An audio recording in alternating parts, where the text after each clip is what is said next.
बंधु मन वच काय, भव सागर को तरण में करो हमारी सहाय।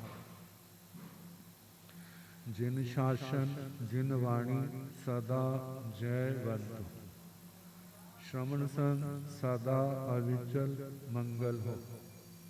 मुक्ति को प्राप्त श्रवण भगवान महावीर स्वामी, उनकी परम पावन कल्याणी भागवती वाणी, वाचक प्रमुख श्री इंदर भूति गौतम आदि गणधर भगवन, युग प्रधानाचार्य परम पूज्य श्री सुधर्मा स्वामी जी महाराज, उनकी परम पावन पाठ परंपरा, वर्तमान आचार्य ध्यान योगी परम पूज्य श्री शिव मुनि जी महाराज एवं गुरुजन सबके पावन चरण सरोजों में मेरा अनंत अनंत बार वंदना नमस्कार।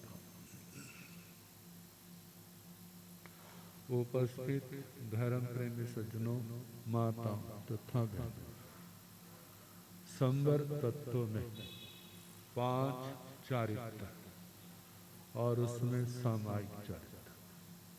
सामायिक का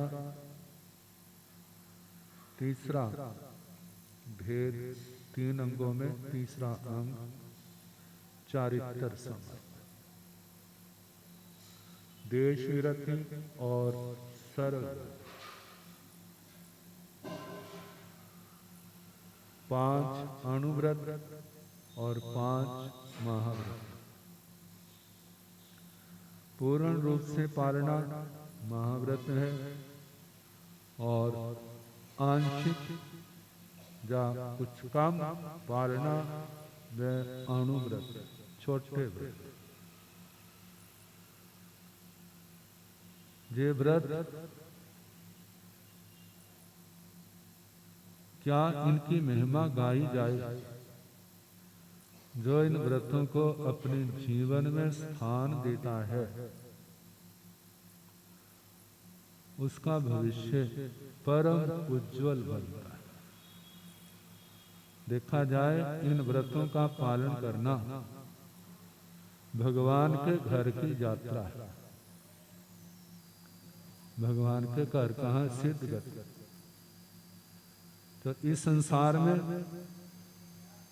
तीर्थंकर भगवान के समशरण को जाना। जहां तीर्थंकर भगवान का, अरिहंत परमात्मा का समशरण, जे व्रत उसका रास्ता खोलने वाला। बिना योग्यता के जाएंगे तो गया नहीं गया एक समान, क्योंकि वो चमत्कार देखने जाएंगे, उनका वैभव देखने जाएंगे। देखें क्या होता है। वो ऐसे जाएंगे जैसे तमाशा देखने के लिए जाते हैं, लेकिन आत्मार्थी जे बन करके जाना, जब वहां जाके हमारी आंखें खुल जाए, विवेक ज्ञान की प्राप्ति हो जाए। लेकिन ये तभी होगा यदि हमारे अंदर योग्यता हो। योग्यता कब आएगी? जब हमारे कर्मों के बंधन ढीले पड़ेंगे। ढीले कब पड़ेंगे? ढीले पड़ेंगे जब हमारे अंदर कुछ ज्ञान की रोशनी होगी और इन व्रतों का पालन करेंगे। मैं कुमार के जीवन में पूर्व जन्म में केवल दया ही तो आई थी, उसने उसके रास्ते क्या कर दिए? भगवान के पास पहुंचने के सारे रास्ते खोल दिए, और उनके खुलने के बाद सिद्ध गति का रास्ता भी क्या हो गया? संसार को सीमित कर दिया। किसके कारण? केवल एक अहिंसा के कारण। अहिंसा पालन करने में जोर लगता है, बाकी मैंने सब में जोर लगता है। लेकिन मौके पर जब किसी पाप कर्म का उदय आता है, सोचता है यदि मैंने इस व्रत का पालन किया तो मेरी दुनिया उजड़ जाएगी, सारे मेरे को छोड़ के चले जाएंगे, कोई मेरे से मुंह नहीं लगाएगा। सारे मेरे को घृणा की नजरों से देखेंगे। उस समय दृढ़ता देखी जाएगी। क्या भगवान प्यारे हैं, जे चारित्र प्यारा है, या दुनिया के लोग प्यारे। एक और मोह है और एक और सम्यक ज्ञान भगवान है। जिसका जोर चल जाएगा वो जीत जाएगा। यदि धर्म का बल ज्यादा हुआ तो आत्मा धर्म के क्षेत्र में आ जाएगा, और यदि उसके पास पाप का बल ज्यादा हुआ तो कौन जीत जाएगा? फिर संसार की बातें जीत जाएंगी, परिवार का मोह जीतेगा। कहते जे आत्मा एक ऐसे स्थान पर खड़ा है, एक और धर्म है, एक और अधर्म है। अनादि काल से संसारी आत्मा में जे आत्मा धर्म का घर है, अधर्म का घर नहीं। आत्मा को समझ नहीं है, इसलिए इसने धर्म को तो बाहर निकाल दिया है और अधर्म को इस आत्मा के अंदर स्थान दिया हुआ। वो भी बड़ा चालाक है। जब कहीं भूले भटके पुण्य करता, कोई धर्म की बात करता, उससे पुण्य का अर्जन होता है, और पाप आकर के श्रेय ले लेता, ये तो मैंने किया है। किसने किया है? फिर वो आत्मा क्या है भला? ना समझ वो उसकी बातों में आ जाता है, फिर और पाप की ओर चलता है। फिर उसके बाद कभी नरक गति में, कभी त्रियांश गति में। अब पूछता है, भाई मैं नरक में आ गया, त्रियांश गति में आ गया, इतने दुख भोगने पड़ रहे हैं। कहते भाई जहाँ सुख भोगते हैं ना, तो दुख भी तो साथ ही आते हैं, ये भी भोगने पड़ेंगे। यदि सुख नहीं, ये दुख नहीं चाहता तो संसार के सुख भी नहीं मिले। फिर उसकी वही स्थिति हो जाती है जैसे मधु बिंदु का दृष्टांत आता है ना। एक व्यक्ति, वो मधु बिंदु कितनी बार सुना होगा, वृक्ष की शाखा से लटका हुआ है, दो चूहे काला और सफेद उसको काट रहे हैं। उस ओर से मधुमक्खियों का छाता है। जब कहीं हाथ बदलता है, हिलता है, मधुमक्खियां उसको काटती हैं। इतने दुख है। और उधर से जब एक शहद की बूंद आती है, जब वो मुंह में पड़ती है तो सब कुछ भूल जाता है। फिर वो देव विमान, देवी का आग्रह, देवता को प्रेरणा, आप बड़े दयालु हैं, इसके ऊपर दया करो। कहते जो भागहीन है, क्या है? जो भागहीन है, इसके भाग्य में सुख नहीं है। कहते इसके भाग्य में सुख हुआ, आपने दिया तो आपकी क्या विशेषता? इसके भाग्य में नहीं है, आप दो फिर आपकी विशेषता है। कहते भगवान दुनिया के भी कायदे कानून है, कर्म की प्रधानता है, बिना उसके कोई कुछ नहीं कर सकता। कह नहीं जी, अब सोचता है जो भगवान इन्हें नक मुंह मरोड़ लिया ना, तो इसको खुश करना बड़ा मुश्किल है। चलो कोई बात नहीं, कह चल अब पास आ गए। भाई तो दुखी है सुखी है? कहते आपको दिखाई नहीं देता कितना दुखी हूं? कैसे मक्खियां काट रही हैं, नीचे कुआं है, कैसे भयानक मुंह फाड़ करके खोल करके सांप मेरे को देखने, बेटा जल्दी आ, हमें भूख बहुत लगी हुई है। और उधर चूहे काट रहे हैं, मधुमक्खियां काट रही हैं। कहते फिर इतना कर, इस शाखा को छोड़ दे, और नीचे हमने विमान रख दिया है, इस पर आ जा। ऊपर नजर गई, क्या देखा? शहद की बूंद। कहते अभी चलता, एक बूंद और। कहते इन बूंदों ने नहीं मुकना, खत्म होना, तू आ जा। कहने एक बूंद। उसने बूंद क्या करी, नीचे गिरी, बड़ा स्वाद आया। अब कहते हैं अब चल, फिर ऊपर कहे एक और आ रही है। कितना समय हो गया। अब देवी को इशारा किया, भगवान मैंने क्या कहा था, इसको मना। कहते हैं भैया देर ना करो, जल्दी करो, हमने भी कोई काम करना है। कहते हैं कैसे अपने आप को दयालु कहलाना चाहते हैं और मेरे वास्ते इतना सा कष्ट नहीं सह सकते, इतना सारी कष्ट नहीं सह सकते। कहते हैं भैया मैं मना लूंगी नहीं, इनको ना और रुक जाएंगे, लेकिन तुम आ जाओ। लेकिन भैया के आंखों के सामने वो शहद की बूंदे, आखिर वो समय आया, चूहों ने शाखा को काट दिया और धराम से कुएं में गिरा। ये संसार का प्रतीक है, बाकी सारे शुभ अशुभ कर्मों के फल है। लेकिन वो देव विमान, देव देवी, वो साधु साध्वी का रूप है, आचार्य प्रवर्तनी का रूप है। वो उसको समझाते हैं, अरे ये क्षणिक सुखों के लिए कितने दुख भोग रहे हो, छोड़ो, संयम तप ये समस्त दुखों को नष्ट करने का मार्ग है। लेकिन समझ नहीं आती।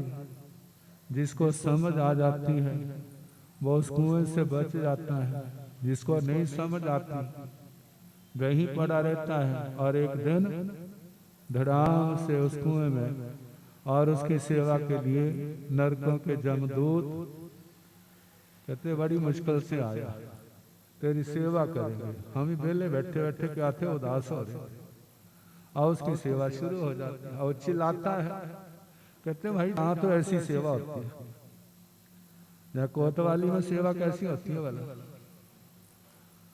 देखा नहीं होगा, सुना तो होगा। अब चिल्लाते हैं, कहते जो कैसा चाय पानी है, कहते हम ऐसा ही पिलाते हैं। दूसरा चाय पानी कहीं और मिलता है, हमारा चाय पानी तो ऐसा ही होता है। तो दुर्गतियों में चाय पानी कैसा होता है, ये दुखों का ही होता है। इसका बीजा किसने है, प्रमाद जिसमें कारण है, 18 पापों का सेवन है, उसके कारण से दुर्गति हो। तो आज चलिए ये 5 महाव्रत साक्षात भगवान का रूप है, भगवान के मार्ग को खोलने वाले, भगवान तक ले जाने वाले, भगवान के चरणों में स्थायी शाश्वत निवास कराने वाले। तो सत्य के संबंध में बता रहे, व्यवहारिक सत्य यदि उसमें पक्के हैं तो वो भी निश्चय सत्य की ओर ले जाने वाले। यदि व्यवहार में जो सच है उसका पालन करते हैं तो उसे भी जो निश्चय सच है, जो आध्यात्मिक सच है, लोकोत्तर सच है, उसका मार्ग खुलता है। गुरुओं को भी सच बोलने वाले ही अच्छे लगते हैं, भगवान को भी सच बोलने वाले ही अच्छे लगते हैं। घर में चाहे कोई झूठ बोलता अच्छा लगता हो, लेकिन जब अपने प्रति नंबर आएगा ना तो वहां पर हमारे गुरुजी सुनाया करते थे, बेटा दुकान से आया और उसने सारा बताया, आज पैसे मैंने कैसे कैसे कमाए। उसने ये पूछा क्या रेट है, मैंने इतना बताया, 100 की चीज 200 बताई, और कहते नहीं 150 ले ले, 200 नहीं दूंगा। कहते अच्छा तू अपना आदमी है ना, तेरे को 150 में देता हूं। ग्राहक खुश है, किस वास्ते वाला, मैंने 50 काम करा लिया। और दुकानदार खुश है, किसके वास्ते वाला, मैंने 50 कमा लिए, दोनों खुश हैं। घर जाके बताया ना, जब इकट्ठे पैसे दिए, बेटा तू तो हमारा कमाऊ बेटा, बहुत अच्छा है, बहुत अच्छा है। और एक दिन काम पड़ा, माँ बाप से झूठ बोला। जब माँ बाप को पता चला, अब माँ बाप कहने लगे बेटा डायन भी एक घर छोड़ देती है। क्या करती है, डायन भी एक घर छोड़ देती है। कम से कम माँ बाप को तो छोड़ देता, माँ बाप के आगे तो सच बोलता। अब वो बेटा कहने लगा, यदि दुकान पर झूठ बोलना अच्छा है तो फिर उसकी आप अनुमोदना करते हैं, फिर आपके साथ मैंने झूठ बोल दिया तो कौन सा अनर्थ होगा। मतलब जब अपने स्वार्थ का घात विनाश होता है तो उस समय हमें झूठ बुरा लगता है, लेकिन जब अपने को लाभ मिलता है तो कहते कोई बात नहीं, दुनिया है ना, इतना झूठ पर चलता ही। कहा जी अपने आप को धोखा देना है। दुनिया के अंदर सच के अंदर है तो प्रमाणिकता होगी, सब विश्वास करेंगे। यदि सच नहीं है तो कोई उसके ऊपर विश्वास नहीं करेंगे। महाभारत का युद्ध चल रहा है, द्रोणाचार्य के शस्त्र नहीं छूट रहे, मार काट चल रही है, और मार काट से उनका भी मन क्या हो गया, खिन्न। कहते क्या हमारे हिस्से काम आया है, रोज कितने लोगों को मारते हैं, कैसे जल्लाद बने हुए हैं, कोई हमारे को मार दे, ये खेल खत्म हो जाए।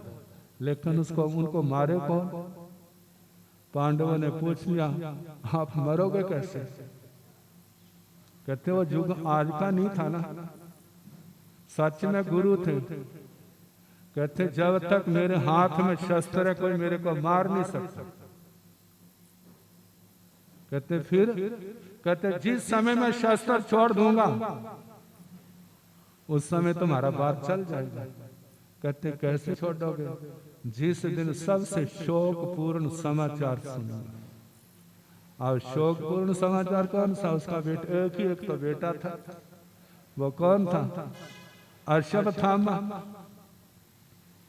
अब दूसरे युधिष्ठिर को छोड़ के दूसरों ने अफवाह फैला दी, अश्वत्थामा मारा गया, मारा गया, मारा गया।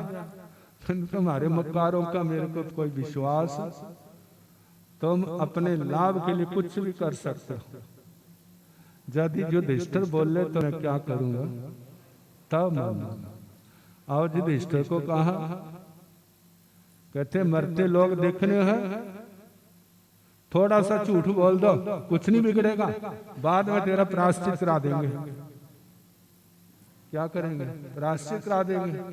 ये बहुत बड़ा शस्त्र है ना, पाप से बचने का, प्रायश्चित करा देंगे। कहते क्या काम है? आपने एक बार द्रोणाचार्य को ना अश्वत्थामा मारा गया। कहते मरा नहीं है तो कैसे कह दूं?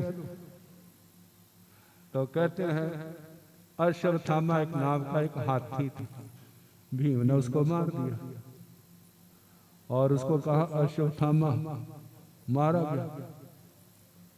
और उधर से अश्वत्थामा हत्या इतना कहा, लेकिन युधिष्ठिर को तो ये था ना हाथी मरा है जहां गुरु पुत्र मरा है, नरोवा कुंजरोवा।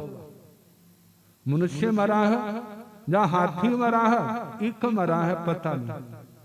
अब जिस समय कहा ना अश्वत्थामा हत्या, उस समय उसके बाद इतने शब्द सुने, ढोल नगारे शंख बजाने शुरू कर दिए, और वो अगले शब्द बीच रह गए।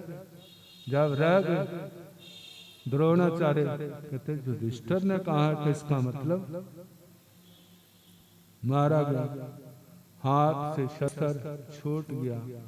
द्रौपदी का भाई आया और उसने गर्दन काट दी। ऐसा लिखा है, सत्य के प्रभाव से युधिष्ठिर का रथ उसके पहिए जमीन से 4 अंगुल ऊपर रहते थे, और जब ये वचन बोले उसी समय धड़ाम से क्या हो गया, नीचे आ गया। आपको भी तो आता है ना, राजा बसु राजा का सिंहासन कैसे होता था, लेकिन जिस समय मिश्र वचन बोले धड़ाम से नीचे गया है, मर करके 7वीं नरक में पहुंचा। सत्य, व्यवहार सत्य का कितना महत्व है। सच बोलने वाले को जब व्यक्ति स्वार्थ से ऊपर उठ जाता है तो सारे उसकी सराहना करते हैं, और झूठ बोलने वाले का और तो क्या, घर वाला भी झूठ बोले, घर का व्यक्ति झूठ बोले वो भी खटकता है, वो भी अच्छा नहीं लगता। तो कहते जब वो बुरे लगते हैं तो तुम अच्छे कहाँ से लगो। सच व्यक्ति की कीमत को बताता है, सच व्यक्ति की कीमत को बढ़ाता है, सच आत्मा को सत्य के पास ले जाता है, सच गुरुओं के पास ले जाता है। गुरुओं के पास जाकर झूठ बोलोगे तो गुरुओं के पास बैठ करके भी गुरुओं के पास आपको स्थान नहीं मिलेगा।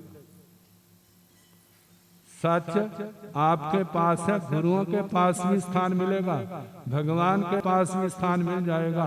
यदि सच को नहीं अपनाया है, झूठ को छोड़ा नहीं है, तो गुरुओं के पास भगवान के पास बैठ करके भी आप उनके पास बैठे हुए नहीं है। सच को पाना है तो पहले व्यवहारिक सच को भी अपने जीवन में लाना होगा। जब व्यवहारिक सच आएगा तो दुनिया का सच आपके सामने आ जाएगा। लेकिन इसको पाने के लिए अपनी इच्छाओं का बलिदान करना पड़ता है, बाहर के वैभव का भी त्याग करना पड़ता है, मोह को छोड़ना पड़ता है। अब कैसे कैसे दुनिया के लोगों ने छोड़ा है और सच को पाया है। समय हो गया है, बाकी कल जैसे समय।